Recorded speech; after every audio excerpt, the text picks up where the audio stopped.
Welcome back and thanks for staying with us. It's now time for the Business Day. I'm Javon Keys. An order has been enforced by the Industrial Disputes Tribunal IDT, barring the country's air traffic controllers from taking industrial action. The civil servants in the aviation industry gave notice of planned industrial action on Monday, as a number of compensation issues have not been addressed over the past few months. Now, President of the Jamaica Air Traffic Controllers Association, Kurt Solomon, says the order was released after an emergency meeting of the tribunal today.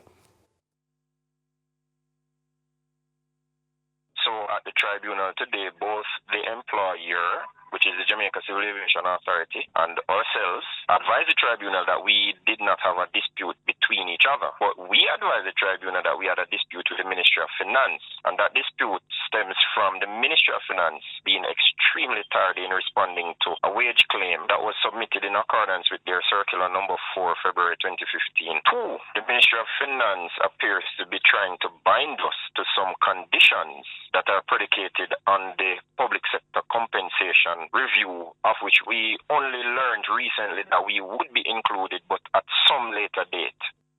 Now, Mr. Solomon says the JATCA has now asked the Transport Ministry to engage in the process, as in theory, they cannot have a dispute with the Finance Ministry directly. The relationship with the Ministry of Transport and Mining, whom has promised that they will dialogue with the Ministry of Finance on behalf of the authority, the JCAA. Our first tribunal sitting is scheduled for the 30th of May, I believe. That's quite some time away. We have indicated our disagreement with the terms of reference, and the process requires us now to go back to the Ministry of Labour to treat with the terms of reference. Now, Mr. Solomon says the organization may have to seek other legal avenues to have its issues addressed if the Labour Ministry is unable to assist.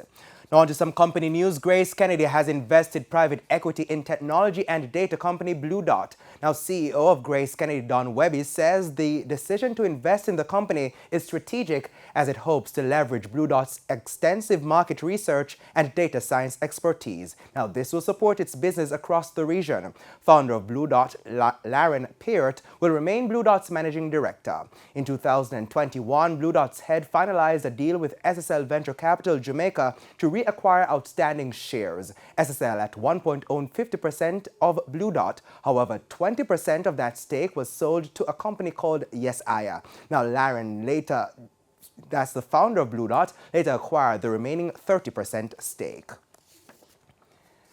And Sagicor Group Jamaica has named a new head for its recently acquired subsidiary Alliance Financial Services. Former head of Treasury for Sagicor Bank Omar Brown was named Alliance's CEO this week. Now, Sagicor says it plans to expand Alliance under the new leadership and structure. The deal to acquire Alliance Financial was finalized early April. Now on to the currency market. It's costing an average $155.43 for the U.S. currency.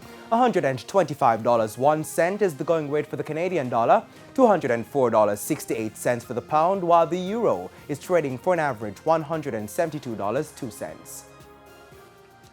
The JSE index declined by 1,196 points today, while the junior market index advanced by 21 points. Among today's winners were Mayberry Jamaican Equities, Blue Power Group, Epley 7.5% preference shares due 2024, Mayberry Investments and Indies Pharma Jamaica, while on the losing side were Siboney Group, Sterling Investments US dollar shares, Elite Diagnostic, Trans Jamaican Highway US dollar shares, and Berger Paints Jamaica.